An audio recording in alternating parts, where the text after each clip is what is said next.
হরে কৃষ্ণ। আমাদের দু প্রকার পাপের ফল ভোগ করতে হয়। দু প্রকার পাপ কি কি? একটি হচ্ছে প্রারব্ধ, 2 নম্বর হচ্ছে অপ্রারব্ধ। আমরা বর্তমানে যে পাপের ফল ভোগ করছি সেটা হচ্ছে প্রারব্ধ পাপ। আর ভবিষ্যতে যে পাপটা আমরা সঞ্চয় করে রেখেছি এবং ভবিষ্যতে যে পাপের ফল আমরা ভোগ করব সেটাই হচ্ছে অপ্রারব্ধ পাপ। সহজ করে বোঝাতে একটি উদাহরণ দিই আপনাদের। যদি কোনো দুর্বৃত্ত বহু পাপ করার পরেও, বহু অপরাধ করার পরেও ধরা পড়ছে না, ফলে সে এখনো সেই পাপের শাস্তি পাচ্ছে না, কিন্তু যখনই সে ধরা পড়বে তখনই তাকে কারাগারে নিয়ে গিয়ে তার শাস্তি দেওয়া হবে। এটাই হচ্ছে অপ্রারব্ধ পাপ। ঠিক এইভাবেই বদ্ধজীব জন্ম জন্মান্তর ধরে এই পাপের ফল হিসেবে দুঃখ ভোগ করে থাকে। শ্রীরূপ গোস্বামী বলছে, এই জন্মের পাপ ও পূর্বকৃত জন্মের পাপ এই দুই কিন্তু ক্লেশের কারণ।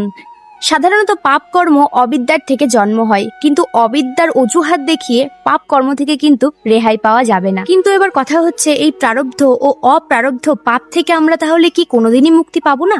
অবশ্যই আমরা মুক্তি লাভ করতে পারি।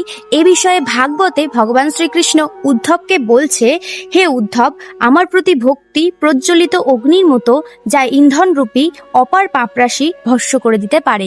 এছাড়াও শ্রীমদ্ ভগবদ গীতায় বলা হয়েছে, সর্বধর্মান পরিত্যাজ্য মামেকম শরণং ব্রজ অহং তাং সর্ব পাপেভ্য মোক্ষয়িষ্যামি মা শুচো। ভগবান শ্রীকৃষ্ণ বলছেন, সমস্ত কার্যকলাপ পরিত্যাগ করে তুমি আমার শরণাগত হও। সমস্ত কর্ম যদি আমরা ভগবানের প্রতি সমর্পণ করে দিই তাহলে আমাদের আত্মা শুদ্ধ হবে এবং ভগবান আমাদের সর্বপাপ থেকে মুক্ত করবে।